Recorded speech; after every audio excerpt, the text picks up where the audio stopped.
Hello students, आपण SYBSC या क्लासमधील semester first electronics हा सब्जेक्ट शिकतोय आणि इलेक्ट्रॉनिक्स मधील चॅप्टर फर्स्ट नेटवर्क थेरम यामधील काही टॉपिक्स आपण ऑलरेडी डिस्कस केलेले आहेत. त्यामध्ये आपण बघितलं की what is mean bye Kirchhoff's current law, what is Kirchhoff's voltage law, linear network काय आहे, नेटवर्क म्हणजे काय किंवा सर्किट डायग्राम कशाला म्हटलं जातं, या प्रकारे ओहम्स लॉ काय आहे आणि ओहम्स लॉ आणि Kirchhoff's current law, voltage law याचा काय संबंध आहे हे आपण ऑलरेडी या टॉपिक मध्ये डिस्कस केलेले आहे. त्याचबरोबर आपण सिरीज आणि शंट सर्किट जे आहे ते आपण डिस्कस केले. आजचा जो पुढचा टॉपिक आहे तो आपण बघणार आहोत Thevenin's theorem. What is mean by Thevenin's theorem? तर या थेरमचं स्टेटमेंट असं आहे, this theorem states that any complicated network containing every energy sources and components such as resistors etc.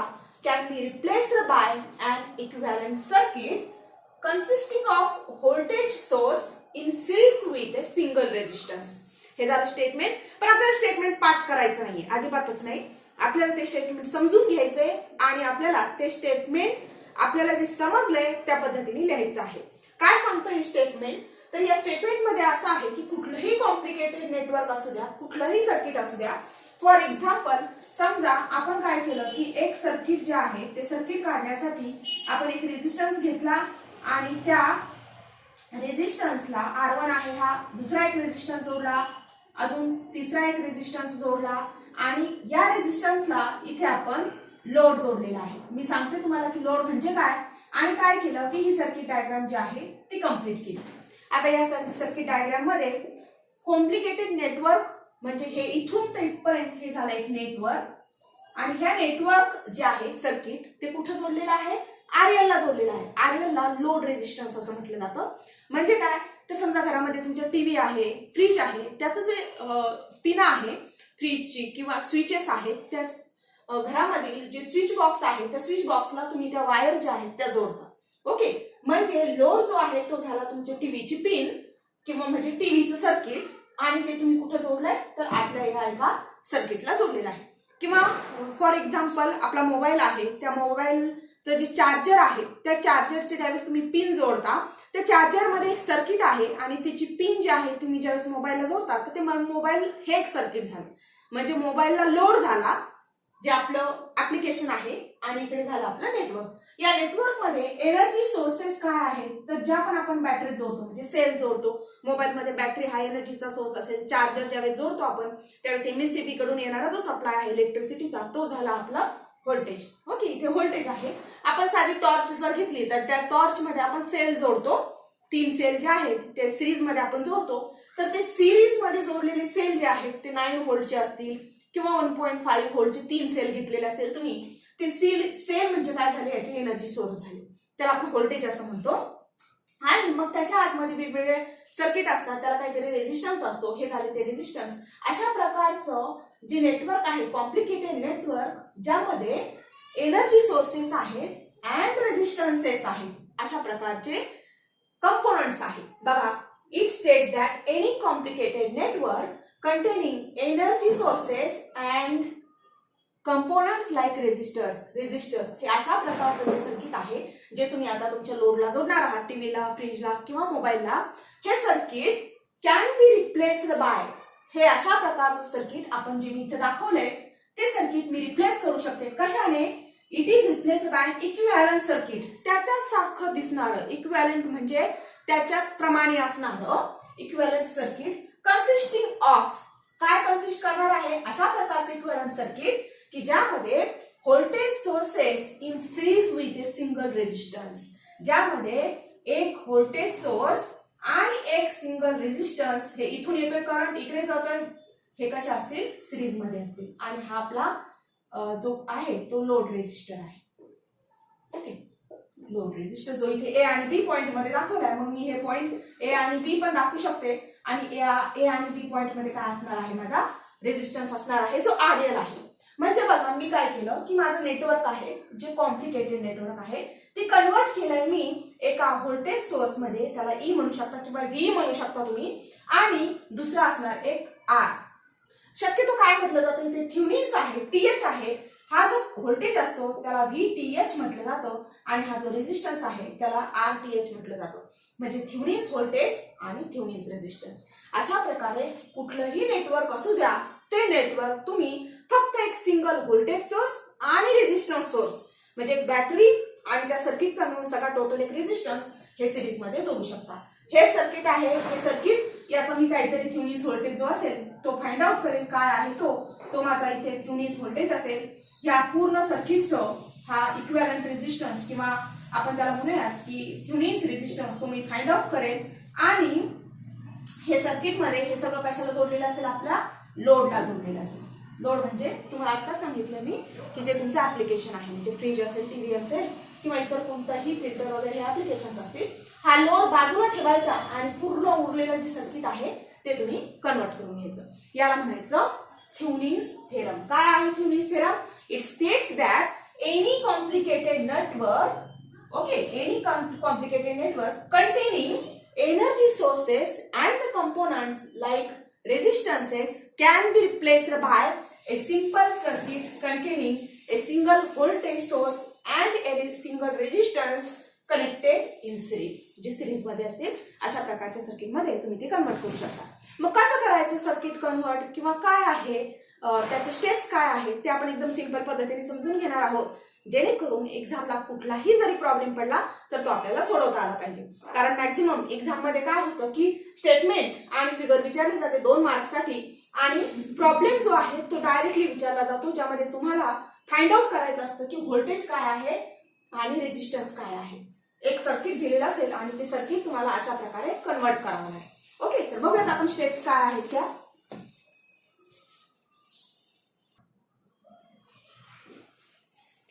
Okay, आता आपण बघतोय की सर्किट थेव्हिनाइज कसं करायचं. म्हणजे जो थेव्हिनिन्स थेरम आहे की कोणते कॉम्प्लिकेटेड सर्किट जे आहे ते आपण सिंपल सर्किट मध्ये कन्वर्ट करू शकतो, तर ते कसं कन्वर्ट करायचं स्टेप बाय स्टेप बघूयात. समजा हे तुमच्या समोर सर्किट दिलेलं आहे. या सर्किट मध्ये तुम्हाला दिसत असेल इथे एक व्होल्टेज सोर्स आहे, एनर्जीचा सोर्स जो आहे 12 व्होल्टचा. त्याचा इंटरनल रेझिस्टन्स आहे म्हणजे त्या बॅटरीला काहीतरी रेझिस्टन्स आहे की जो करंट फ्लो करण्यासाठी अपोज करतोय, तो आहे 1 ओहम. आहे सेपरेट एक रेझिस्टन्स R1 तो आहे 5 ओहम. दुसरा आहे R2 तो आहे 6 ओहम. आणि हे सगळं जे सर्किट आहे ते तुमच्या आता लोडला जोडलेलं आहे म्हणजे जो आहे RL तो आहे तुमचा 4 ओहम. आणि तुम्हाला काय सांगितलंय की हे सर्किट जे आहे ते सिंपल सर्किट मध्ये कन्वर्ट करून दाखवा. आणि कन्वर्ट केल्याच्या नंतर मे बी तुम्हाला ते एक्स्ट्रा क्वेश्चनही विचारू शकतात की लोड मधून किती करंट फ्लो होणार आहे, म्हणजे तुमच्या मोबाईल असेल किंवा फ्रीज मधून किती करंट फ्लो होणार आहे. सगळ्यात पहिली सोपी स्टेप काय करायचंय.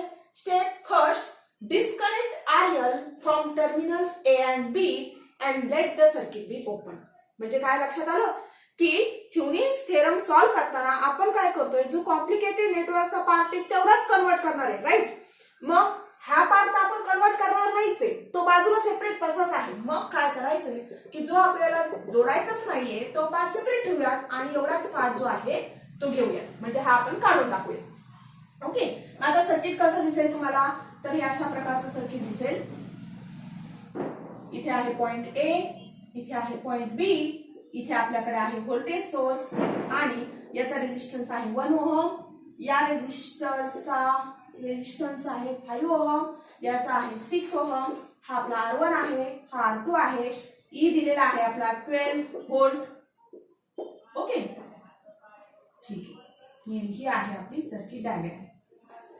ओके, आणि काय म्हटलं मी सर्किट ओपन राहू द्या म्हणजे A आणि B टर्मिनल्सला सर्किट हे ओपन आहे. ओके, अशा प्रकारे आपलं हे सर्किट आहे. आता सेकंड स्टेप मध्ये काय करायचंय, see the step first. Step first कडे बघा आणि स्टेप फर्स्ट मधलं सर्किट बघा. See the step first circuit and find voltage across terminals A and B.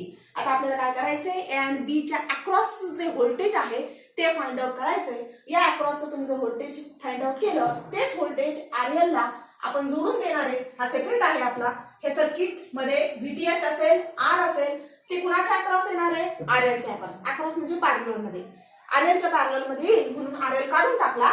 काढून टाकल्यानंतर आता आपल्याला या सर्किट मध्ये एवढं व्होल्टेज फाइंड आउट करायचंय. ते जे कॉम्प्लिकेटेड सर्किट आहे किंवा जे सर्किट आपल्या समोर दिसतंय त्याचं. मग ते कसं फाइंड आउट करायचं, साधा सिंपल लॉ आहे आपल्याला, ओहम्स लॉ माहिती सगळ्यांना. काय आहे तो, V is equal to IR. आपण जर बघा, मला या दोन टर्मिनलच्या मध्ये व्होल्टेज किती आहे ते फाइंड आउट करायचंय. जर या दोन टर्मिनलच्या मधलं व्होल्टेज फाइंड आउट करायचं असेल तर त्याच्या अक्रॉस कुठला रेझिस्टन्स आहे का ते चेक करा. जर इथे रेझिस्टन्स असेल, जो पण रेझिस्टन्स असेल त्या अक्रॉसचं जेवढं व्होल्टेज असतं तेच व्होल्टेज इथे असतं. का तर 7वी 8वी 9वीला तुम्हाला हा पाठ झालेला आहे, रेझिस्टन्सेस इन पॅरलल आणि रेझिस्टन्सेस इन सिरीज. ज्यावेळेस कुठलेही दोन रेझिस्टन्सेस 3 4 कितीही रेझिस्टन्सेस ते जर पॅरलल कॉम्बिनेशन मध्ये जोडलेले असेल तर त्यांच्या अक्रॉसचं व्होल्टेज हे नेहमी सेम असतं. ओके, इथं काय आहे, हा R2 आहे, तो मी असं दाखवतेय R2, आणि तो पॅरलल मध्ये होता कुणाला, RL ला, आणि तो आपण परत तसा जोडणार.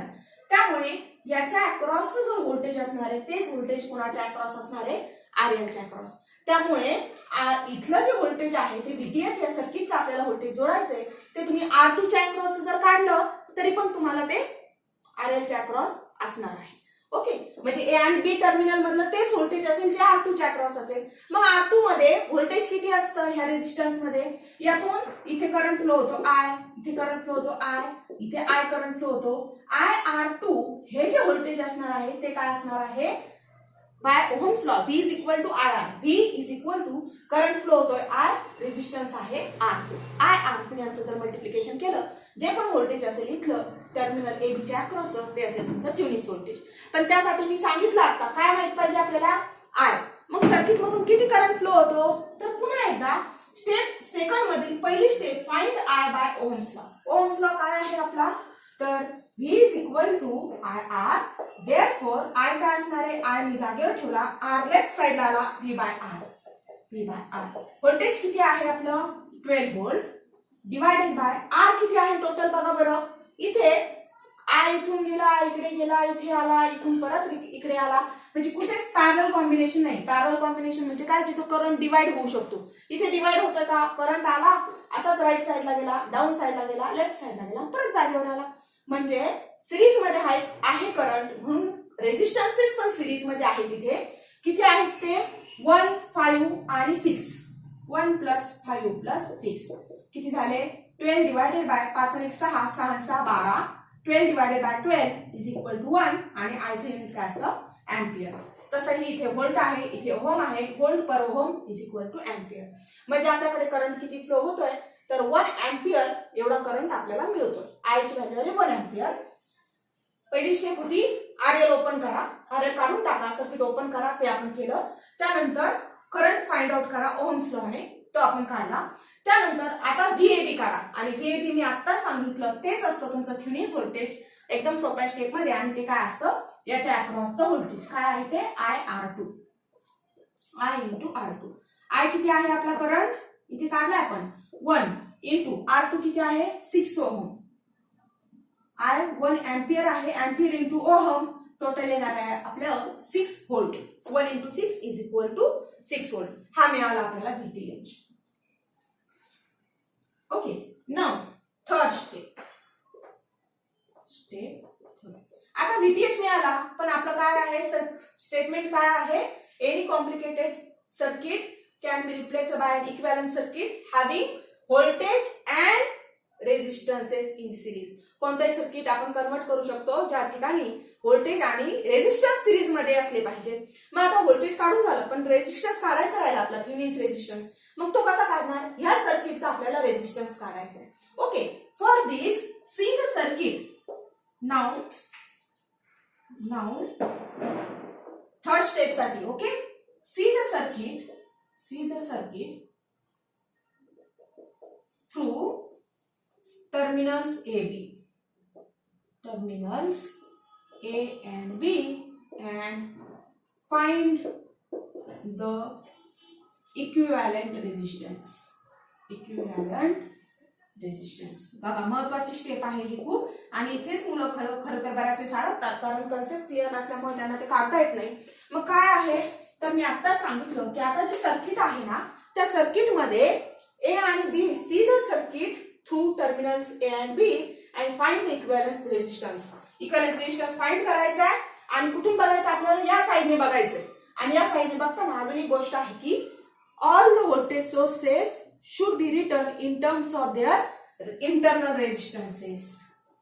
all the voltage or energy sources, voltage sources must be replaced by their internal resistances for this step. या स्टेप साठी काय करायचंय तर सगळ्या व्होल्टेज सोर्सेस जे असतील ते त्यांच्या इंटरनल रेजिस्टन्सने जे आहे ते हे करायचे, म्हणजे इंटरनल रेजिस्टन्सने रिप्लेस करायचे. म्हणजे आता इथे आला रेजिस्टन्स तो किती आहे 1 ओहमचा, इथे आहे रेजिस्टन्स तो आहे 5 ओहमचा आणि इथे आहे रेजिस्टन्स तो आहे 6 ओहमचा. ओके, हा आहे आपला R1, हा आहे R2 आणि हा आहे R आणि हे आपले terminals A and B. Okay, circuit same आहे, फक्त इथे व्होल्टेज सोर्स जो आहे त्याच्याऐवजी काय लिहायचं आपल्याला इंटरनल रेजिस्टन्स लिहायचा आहे. आणि टर्मिनल सर्किट कडे कुठून बघायचं आता मला तर A आणि B कडून बघायचं, म्हणजे या साइडने बघायचं. इकडून बघत आहोत आपण, म्हणजे आता करंट जो आहे तो इकडून आलेला ऍझ्युम करायचा आहे.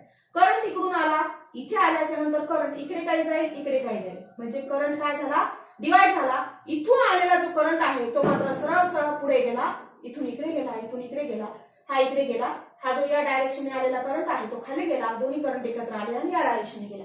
काय घडलंय नीट बघा, ए आणि बी मधून जे सर्किट तुम्ही बघताय इकडून करंट असा आलाय आणि तो कुठे झाला या साइडने. मी आधी हा माझा ज्यावेळेस RL नव्हता ना त्यावेळेस इथे व्होल्टेज सोर्स होता, आता व्होल्टेजच नाहीये, इथे कुठेच प्रेझेंट नाही व्होल्टेज. व्होल्टेज जर असेल तर ऑलरेडी आधीचे व्हिडिओ बघा, त्यामध्ये मी तुम्हाला एक्सप्लेन केलंय पॉझिटिव्ह पासून आउटवर्ड जे टर्मिनल असतं ते आयचं असतं. इथे व्होल्टेजच नाहीये त्यामुळे त्या टर्मिनलचा प्रश्नच येत नाहीये. इथे फक्त आपल्याला इकडून बघायचं, इकडून करंट आलाय तो इथे डिवाइड झालाय आणि इथून आलेला करंट मात्र सरळ सरळ पुढे गेलाय. ज्यावेळी करंट कुठेही डिवाइड होत नाही ते दोन रेजिस्टन्स सिरीज मध्ये असतात, म्हणजे हे दोन कशामध्ये झाले, हे दोन्ही आहेत सिरीज मध्ये. आणि हा रेजिस्टन्स मात्र कसा आहे पॅरलल मध्ये, कारण इथे आलेला करंट हा या दोन ठिकाणी डिवाइड झालाय. हे दोन्ही सिरीज मध्ये आहेत आणि हा त्याला पॅरलल मध्ये. कशावरून काढलं मी, कारण करंट इथे डिवाइड झालाय. मग माझा इक्विव्हॅलंट रेजिस्टन्स कसा काढणार आपण, तर त्यासाठीचं ऑलरेडी रेजिस्टन्सेस इन सिरीज आणि रेजिस्टन्सेस इन पॅरलल हा जो टॉपिक आहे तो एकदा बघून घ्या. की ज्यावेळी रेजिस्टन्सेस सर्किटमध्ये हे सिरीज मध्ये असतात, समजा हे सर्किट आहे आपलं आणि या सर्किट मध्ये दोन रेजिस्टन्सेस आहेत R1 आणि R2 आणि सिरीज मध्ये आहेत, म्हणजे इकडून करंट आला सरळ सरळ कुठेही डिवाइड न होता निघून गेला, त्यावेळी त्यांचा जो इक्विव्हॅलंट रेजिस्टन्स असतो टोटल रेजिस्टन्स या सर्किटचा तो म्हणजे त्यांची ऍडिशन असते R1 प्लस R2. आणि ह्या छोट्या छोट्या गोष्टी आहेत ज्या तुम्हाला ऑलरेडी 8 आणि 9 स्टँडर्ड मध्ये झालेल्या आहेत. हेच जर हे व्होल्टेज आहे आणि इथे आला करंट इकडे डिवाइड झाला, इकडे डिवाइड झाला, दोन ठिकाणी करंट गेला, म्हणजे दोन रेजिस्टन्सेस जे आहेत ते पॅरलल मध्ये R1 R2. ओके, दोन्ही कसे झाले आता हे पॅरलल मध्ये झाले कारण करंट आला आणि दोन ठिकाणी डिवाइड झाला. ज्यावेळेस हे पॅरलल मध्ये असतात त्यावेळेस जो इक्विव्हॅलंट रेजिस्टन्स असतो तो असतो 1/R1 plus 1/R2. Okay, 1/R equivalent त्याचा इन्व्हर्स जो असतो 1/R equivalent is equal to 1/R1 plus 1/R2. हेच तुम्ही जर चेक केलं R2 प्लस क्रॉस मल्टिप्लिकेशन करा R1 divided by डिनॉमिनेटरचं multiplication R1 R2, हेच उलट करा कारण याचा इन्व्हर्स करायचा आपल्याला. R equivalent is equal to R1 R2 divided by R1 plus R. म्हणजे दोन रेजिस्टन्सचा इक्विव्हॅलंट जर काढायचा असेल, इक्विव्हॅलंट म्हणजे फायनल रेजिस्टन्स टोटल कॉम्बिनेशन असलेला सगळा,